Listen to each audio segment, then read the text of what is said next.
میں ایک یتیم بچی تھی، چاچا کے گھر پرورش پائی اور انہی کے بڑے بیٹے سے میری شادی ہو گئی۔ گھر کی لڑکی گھر میں رہی، میری زندگی میں کوئی تبدیلی نہیں آئی۔ جیسے پہلے تمام گھر کا کام اور ہر ایک کی خدمت کرتی تھی، ویسے ہی شادی کے بعد بھی کرتی رہی۔ میرے شوہر کا نام ایوب تھا، وہ بہت سادہ دل تھے اور مجھ سے بہت محبت کرتے تھے۔ وہ بھی کمانے کے لائق نہیں ہوئے تھے، ہم اپنے سسر صاحب کے دستے نگر تھے۔ اس وجہ سے گھر میں میری اور میرے شوہر کی حیثیت کم تھی۔ مجھے ان سب کی خدمت میں سکون ملتا تھا، کیونکہ یہ میرے اپنے تھے۔ ہمیں چاچا جان کا ہر حکم اور فیصلہ بلا چوں چرا ماننا پڑتا تھا۔ میری عمر صرف 12 برس تھی جب میری شادی ہوئی۔ بس ایک دن سرخ جوڑا پہن کر میں پلنگ پر بیٹھی۔ اگلے روز چچی نے کہا، بیٹی یہ کپڑے اتار کر الماری میں رکھ دو، قیمتی ہیں، خراب ہو جائیں گے، اور یہ سادہ جوڑا پہن لو۔ کچن کا کام تو تم نے ہی کرنا ہے، پلنگ پر بیٹھی رہو گی تو کام پڑا رہے گا، اسے کون نپٹائے گا؟ میں سمجھ گئی کہ میرے کیا فرائض ہیں، ان سے روح گردانی کا تو میں سوچ بھی نہیں سکتی تھی۔ یوں بھی میں کم سنی سے ہی ان کے دباؤ میں تھی۔ انہوں نے میرے ذہن کو یوں اپنے قابو میں کیا تھا جیسے کوئی نازک سی پری کسی جن یا دیو کے قبضے میں ہوتی ہے۔ بے شک وہ مجھ سے بہت کام لیتی تھی، لیکن اتنی بری عورت بھی نہیں تھیں۔ انہوں نے کبھی مجھے کھانے پینے میں کوئی تکلیف نہیں دی۔ بیمار ہو جاتی تو علاج معالجے میں کوتاہی نہ کرتی تھیں۔ لباس بھی اچھا پہناتی تھیں اور اکثر و بیشتر پیار سے بات کرتی تھیں۔ مجھے ان سے کوئی شکایت نہ تھی۔ جب میرے میاں کمانے کے لائق ہو گئے تو میری بھی اس گھر میں حیثیت بن گئی۔ ہمارا گھر اب خوشیوں کا گہوارہ تھا۔ اولاد کی کمی کے باوجود انہوں نے دوسری شادی کا نہ سوچا۔ ہم نے اولاد کی خاطر کیا کیا جتن نہیں کیے، کوئی حکیم ڈاکٹر نہ چھوڑا، منتیں مرادیں دربار درگاہیں، غرض جہاں کوئی بتاتا ہم وہاں چلے جاتے۔ ہم نے ابھی تک امید کا دامن تھام رکھا تھا۔ ان دنوں میرے شوہر کے پاس ایک موٹر سائیکل تھی۔ ایک رات سونے سے قبل میں نے انہیں تکلیف سے کراہتے دیکھا۔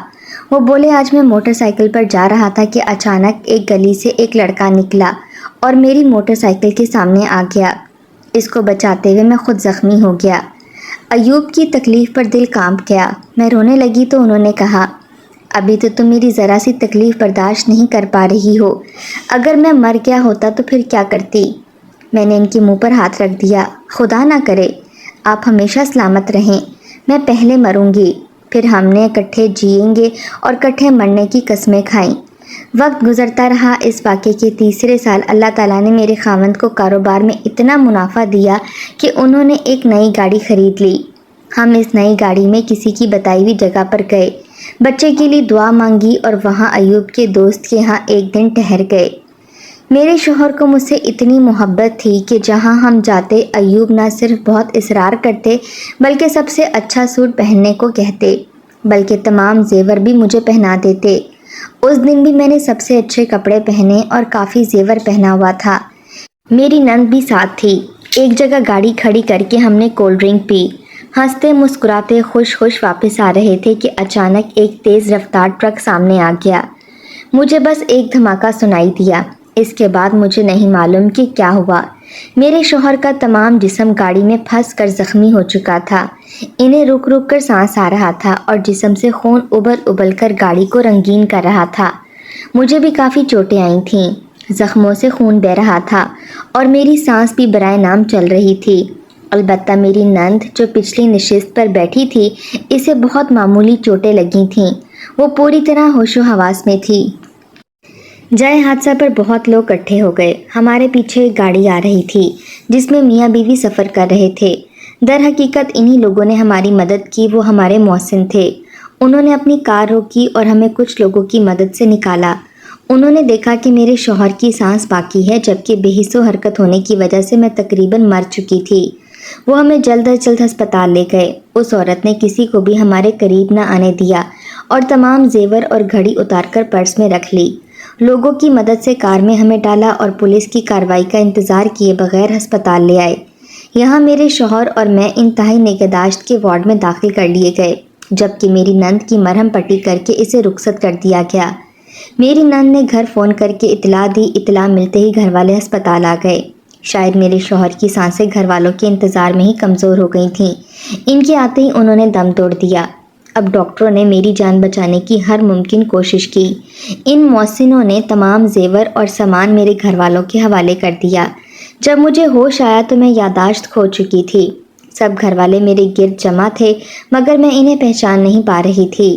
ڈاکٹروں نے ہر ممکن کوشش کی کہ میری یادداشت لوٹ آئے۔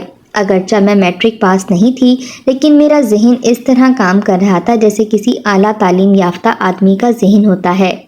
اس تبدیلی پر سبھی حیران تھے۔ 1 ماہ تک میری یادداشت گم رہی۔ میں بے تحاشا خمیازہ بھگت رہی تھی۔ بازوؤں کا ڈاکٹر نے 3 بار آپریشن کیا۔ رفتہ رفتہ زخم اچھے ہونے لگے۔ اس وقت تک مجھے علم نہیں تھا کہ ایوب فوت ہو چکے ہیں۔ گھر والے مجھے بتاتے بھی نہیں تھے اور نہ ہی میں سمجھ سکتی تھی۔ ڈاکٹروں نے میرے گھر والوں کو مشورہ دیا کہ وہ مجھے دماغی امراض کے ماہر ڈاکٹر کے پاس لے جائیں تو شاید میری یادداشت لوٹ آئے۔ میری نندیں ساتھ تھیں۔ کار میں ہم جا رہے تھے کہ اچانک سامنے ایک تیز رفتار ٹرک آ گیا۔ کار کو ایک زوردار جھٹکا لگا اور مجھے محسوس ہوا جیسے میں ابھی نیند سے جاگی ہوں۔ یکدم ہی مجھے ہوش آ گیا۔ میں نے حیران ہو کر ادھر ادھر دیکھا۔ کار چل رہی تھی۔ میری نندیں میرے گرد بیٹھی تھیں۔ میں نے ان سے پوچھا گاڑی تو ایوب چلا رہے تھے، وہ کہاں ہیں؟ اچانک میری یادداشت لوٹ آئی تھی۔ مجھے وہ خوفناک حادثہ یاد آ گیا۔ بہنوں سے پوچھا ہم کار میں کہاں جا رہے ہیں اور میرا شوہر کہاں ہے؟ انہوں نے بتایا کہ وہ کار کے حادثے میں زخمی ہو گئے تھے اور ابھی تک ہسپتال میں ہیں۔ انہوں نے یہ مناسب نہ سمجھا کہ دوران سفر مجھے اس حقیقت سے آگاہ کر دیں کہ ایوب فوت ہو گئے ہیں۔ البتہ انہوں نے یہ بتا دیا کہ میری یادداشت کھو گئی تھی اور وہ مجھے علاج کی غرض سے ہسپتال لے جا رہے تھے۔ مجھے پتہ چلا کہ میں 2 ماہ تک ہوش و حواس سے بیگانہ رہی ہوں تو بہت حیران ہوئی۔ میری یادوں کی زنجیر یادداشت کے لوٹ آنے تک محدود تھی۔ اب میں نارمل باتیں کر رہی تھی، سب کو پہچان رہی تھی، اس لیے گھر والے ہسپتال لے جانے کی بجائے گھر لے آئے۔ مجھے اپنے محبوب شوہر کی موت کے صدمے سے بحالی میں 1 سال لگ گیا۔ سال بھر تک میرے سسرال والوں نے کچھ نہ کہا۔ اس کے بعد ان کا رویہ بدلنے لگا۔ نندیں مجھے فالتو شے سمجھنے لگیں کیونکہ اب میں پہلے جیسا کام کاج کرنے سے بھی قاصر تھی۔ حادثے کی وجہ سے بازو کی ہڈیاں ٹوٹ گئی تھیں، اس لیے میں زیادہ کام کاج نہیں کر سکتی تھی۔ ساس مجھ کو دیکھتے ہی ٹھنڈی آہیں بھرنے لگتی تھیں کیونکہ انہیں اپنا مرحوم بیٹا یاد آ جاتا تھا۔ چچا کا خیال یہ تھا کہ میری شادی کر دی جائے تاکہ باقی ماندہ زندگی کا کوئی آسرا تو ہو۔ اب تمام گھر والے اس کشمکش میں تھے کہ میرا کیا کریں۔ میری کوئی اولاد بھی نہیں تھی جس کے سہارے باقی زندگی کاٹ لیتی۔ نندوں کو مجھ سے تبھی دلچسپی ہوتی جب میں ان کے کام دوڑ دوڑ کر کرنے کے قابل ہوتی۔ میں زیادہ پڑھی لکھی نہیں تھی کہ کہیں ملازمت کر لیتی۔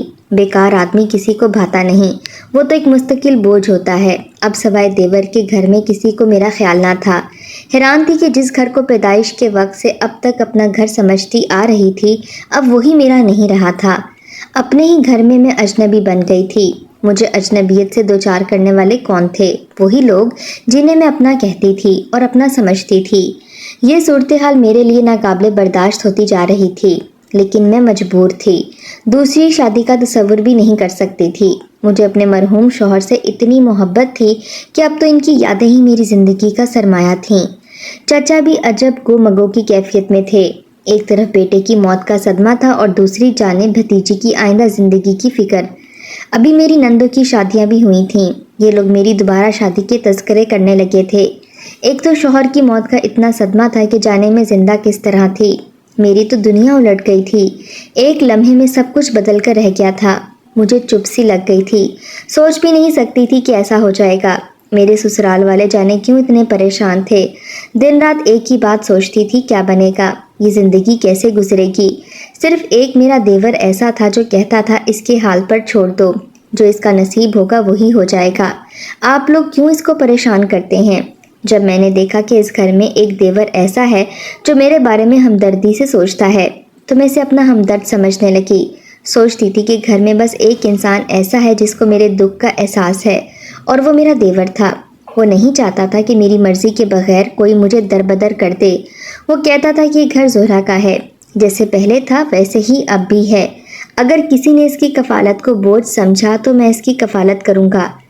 یعقوب کی بار بار حمایت سے گھر والوں کا ذہن دوسری طرف چلا گیا۔ وہ سمجھنے لگے کہ وہ مجھ سے شادی کرنا چاہتا ہے۔ جب یہ خیال ان لوگوں کے ذہن میں آیا تو بات زبان پر بھی آ گئی۔ اس بات کا سننا تھا کہ دل کو دھچکا لگا۔ میں نے کہا اب یہ ظلم بھی مجھ پر ہونا تھا۔ میں تو یعقوب کو اپنے چھوٹے بھائی کی طرح سمجھتی تھی اور آپ لوگوں نے ایسا کہہ کر میرا کلیجہ ہی نکال لیا ہے۔ میرے رونے اور دکھ کرنے پر یعقوب نے تسلی دی کہ تم کچھ بھی مت سوچو اور جو دوسرے سوچتے ہیں انہیں سوچنے دو۔ ہر انسان کو اپنی سمجھ کے مطابق سوچنے اور اپنی سوچ بوجھ کے مطابق بات کرنے کا حق ہے۔ پہلے تو میری ساس اس بات کا بہت برا مناتی تھی کہ یعقوب میری حمایت کرتا ہے اور مجھ سے ہمدردی کرتا ہے، لیکن بعد میں جب چاچا نے بچوں کو کچھ سمجھایا تو وہ کسی اور ہی سوچ پر سوچنے لگیں۔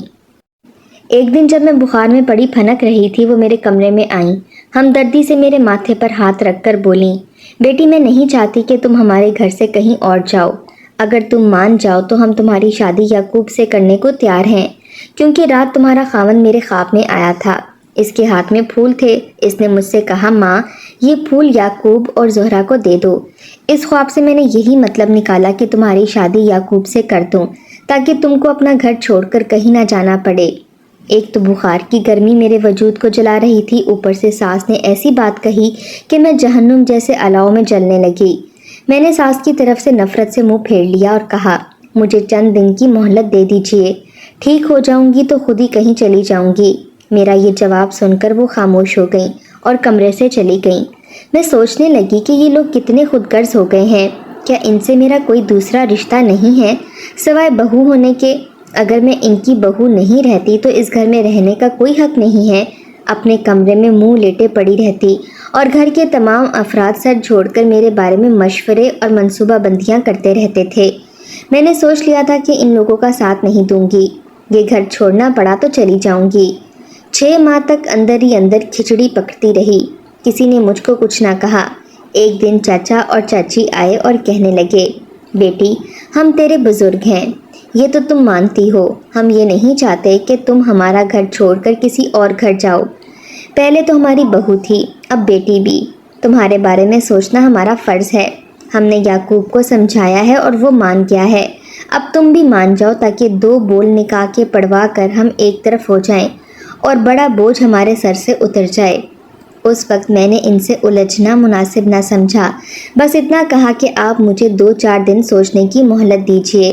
دل میں ٹھان لی کہ اب اس جھگڑے کو ختم کر دوں گی، کچھ کھا کر زندگی ختم کر لوں گی یا گھر سے نکل کر کسی دارالامان میں جا کر پناہ لے لوں گی۔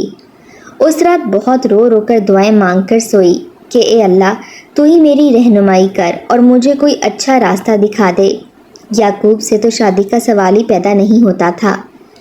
آدھی رات تک کروٹیں بدلتی رہی، نہ جانے رات کے کون سے پہر نیند آ گئی۔ کیا دیکھتی ہوں کہ ایوب خواب میں آئے ہیں، ان کے ہاتھوں میں پھول ہیں، انہوں نے کچھ پھول میری جھولی میں ڈالے اور کچھ یعقوب کو دیے اور کہہ رہے ہیں تم یعقوب سے سمجھوتا کر لو، میں اس میں خوش ہوں۔ اس وقت میری آنکھ کھل گئی۔ کیسا عجیب خواب تھا، میں کانپ کر رہ گئی، بستر پر پڑی لرز رہی تھی، پسینہ پسینہ ہو رہی تھی۔